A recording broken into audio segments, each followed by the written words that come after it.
Et si aujourd'hui on parlait des galeries d'art? Quoi? Des galeries d'art? J'ai-tu bien entendu? Oui, les galeries d'art. On peut-tu en parler? Je sais pas, il y a comme un aura autour des galeries d'art, puis on dirait que c'est comme un milieu qu'on sait pas ce qui se passe. C'est tabou, on comprend pas, c'est... Fait que j'ai envie de vous en parler, moi. Go for it!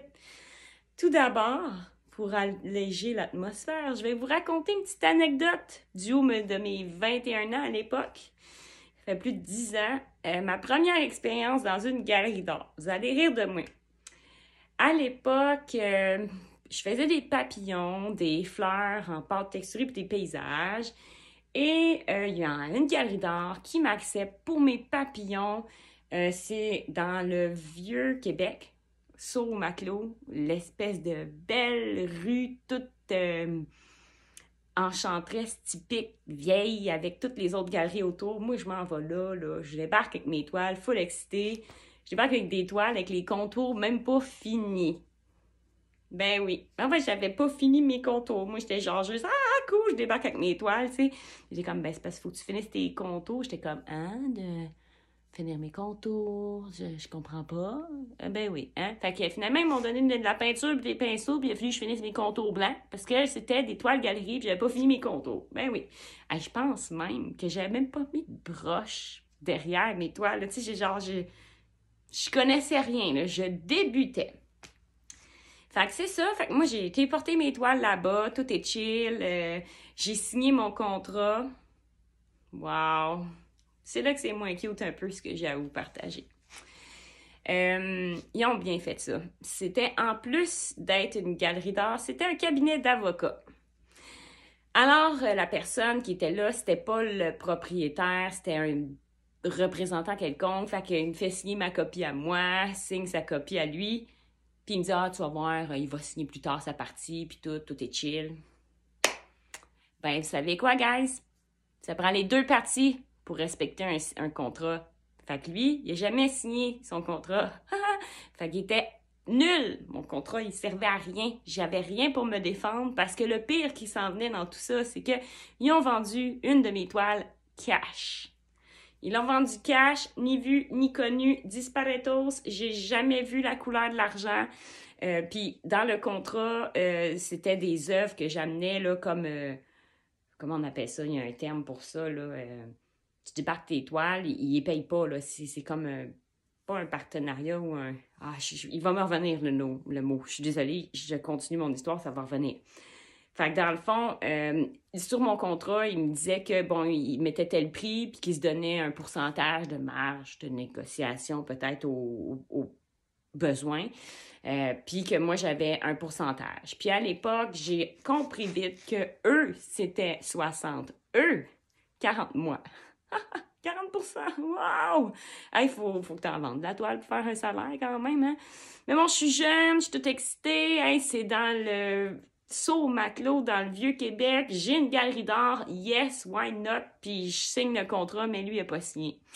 Et quand c'est arrivé, tu te dis, mais qu'est-ce que je fais? Qu'est-ce que j'ai comme recours? Rien.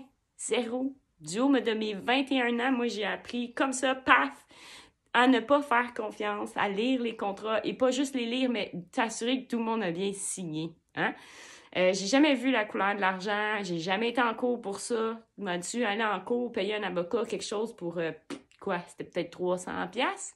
Là, tu regardes le 60 que lui, il se gardait, puis le 30% de 40 qui me restait à moi, c'était peut-être 300 pièces. Vas-tu me battre pour 300 pièces? Je n'ai rien fait à l'époque. De toute façon, j'aurais pas pu rien faire parce que il n'y avait pas de contrat vu qu'il n'avait pas signé. Ça a été un fin jeu. Alors, j'ai appris comme ça, à la dure, le joie des galeries d'art. J'ai appris aussi avec le temps que n'importe qui peut se faire une galerie d'art. Je peux ouvrir demain matin une galerie d'art, puis dire que ça s'appelle une galerie d'art. Je peux avoir d'autres artistes avec moi. Est-ce que ma galerie va pogner? Est-ce que ma galerie a une renommée? Est-ce que j'ai des clients? Est-ce que je fais une bonne job de merchandising, les réseaux sociaux, où je vais chercher ma clientèle? Est-ce que je te donne la visibilité parce que tu t'exposes dans ma galerie? Dans les galeries d'art, il y a un aura. Il y a des galeries d'art qui vaut peut-être plus la peine que d'autres. Et c'est un milieu qui est difficile à rentrer. Puis c'est gourmand, c'est gourmand. Je vous le dis, là, c'est pas rare. 50-50, 60 eux, 40 toi, et j'ai entendu pire, OK? Alors, cher artiste, avant d'être tout excité, là, signez un contrat, là, lisez bien chaque clause. Parce que la deuxième expérience qui m'est arrivée, je veux pas bitcher, j'ai pas envie de faire de la merde puis d'amener de l'énergie négative, mais je veux en parler parce que je trouve qu'on n'en parle pas assez souvent des galeries. On n'en parle pas, c'est comme nos prix. C'est quoi cette idée-là de cacher nos prix? On met pas nos prix. Mais comment on veut éduquer les gens si on monte pas nos prix? Tu sais, je veux dire, moi, dans la vie, là, si, là, pourquoi je vais pas magasiner chez Audi, Mercedes ou Porsche, mettons? Ben parce que je sais que ça vaut, puis j'ai peut-être juste les moyens de me payer un Hyundai. Mais pourquoi moi, je sais déjà ça? Pourquoi je sais déjà que j'irai pas chez Mercedes si je peux juste me payer un Hyundai ou une Civic? Tu sais? Ben dans le fond, c'est la publicité. C'est qu'on parle des prix. Les prix sont affichés. Vous comprenez ce que je veux dire? Et nous, les artistes, en ne montrant pas nos prix, on peut pas éduquer. Les gens peuvent pas savoir les braquettes de prix parce qu'on les montre pas. C'est la même chose avec les galeries. On dirait que c'est sous silence. Qu'est-ce qui se passe dans les galeries? On le sait pas. Même monsieur, madame, tout le monde ne le sait pas, ça. Donc, mon but aujourd'hui, c'est de vous aider, vous, chers artistes, à pas vous faire prendre comme moi, hein? Et pas faire confiance, les yeux aveugles, avec un bon feeling ou whatever quoi. Protégez-vous. Protégez-vous. Puis, n'hésitez pas, si vous avez un contrat entre les mains, à le faire changer si ça vous convient pas. Poser des questions, reprendre votre contrôle. Négocier. Ils sont plus négociables que vous le pensez. Vous avez un pouvoir. Ne pas dire non à n'importe quel prix. Je veux dire oui à n'importe quel prix. Ça vaut pas la peine. Moi, j'ai eu une autre expérience. Je vais toujours me rappeler. Je vais vous le raconter parce que ça peut vous éviter d'apprendre à la dure comme moi. Ça va me faire plaisir, OK? Il y a des bonnes galeries aussi. Laurie Marois, là, était avec une bonne galerie. Il y en a des bonnes. Il y en a. Faut juste les trouver et c'est dur à rentrer, OK? Je n'irai pas dans trop de détails parce que j'en aurais long à vous raconter. Mais c'est un petit monde, c'est un petit milieu. Protégez-vous. Puis quand vous voulez rentrer dans une galerie d'art, qu'est-ce que vous avez à faire? Faites vos devoirs. Allez voir la job qu'ils font ces médias sociaux. Vous connaissez peut-être des artistes ou pas. Même si vous ne les connaissez pas, allez leur écrire, demandez-leur. Est-ce qu'ils payent bien? Est-ce qu'ils répondent bien à leur contrat? Est-ce qu'ils sont honnêtes? Ils font une bonne job? T'es-tu bien là-bas? Parce qu'il y en a qui signent un contrat puis ont les mains pognées de même tout le long du contrat parce que le résigné va lui coûter un bras puis une jambe. Fait que protégez-vous, puis n'hésitez pas à aller écrire aux artistes. Le pire qui va arriver, c'est qu'il ne vous répondra pas. Puis vous êtes chanceux, puis il va vous répondre avec plaisir, puis il va vous dire ce qui se passe là. Puis allez-y, vous, là, déplacez-vous en tant que client. Allez voir comment vous êtes reçu. C'est quoi la vibe? C'est quoi votre feeling? Interagissez avec eux.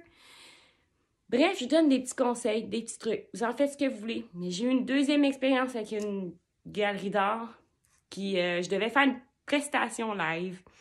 C'était annoncé sur les réseaux sociaux. J'allais juste faire une prestation live. Donc, je n'étais pas prise, là. C'était juste ça. J'arrivais avec mes toiles, puis c'était juste pour le show. Fait que la fin de semaine d'avant, je me dis, tiens, je vais aller voir comment ça se passe pour la fille avant moi, juste pour moi, voir comment ça va se passer, tu sais. Et j'arrive là-bas pour me faire dire qu'ils me prennent, hein, que je suis pris. Je suis comme, OK, wow, tu me prends? T'es sérieux? Vous me prenez en galerie? Vous dites, wow, OK, mais comment ça tu me dis ça là? Comment ça tu m'as pas appelé? C'était une bonne nouvelle, me semble. Puis là, j'ai dit, OK, ben cool, ben je veux voir le contrat, tu sais. J'ai tout de suite, moi, c'est comme, amène-moi le contrat. Je dis, oh, il n'y a rien là, tu sais, c'est un petit contrat normal, rien de plus, bien normal. Mais finalement, quand j'ai lu le contrat, c'était tellement de l'arnaque, excusez de dire ça, que je pensais que je comprenais mal ce que j'avais lu, OK? Assez que j'ai demandé de l'aide à mon comptable puis à une amie artiste pour faire dire qu'au final, c'est encore pire que je pensais. C'était du bol. Fait que j'ai annulé tout ça, puis j'ai pas voulu lui manquer de respect, mais je lui ai dit que j'allais pas être là.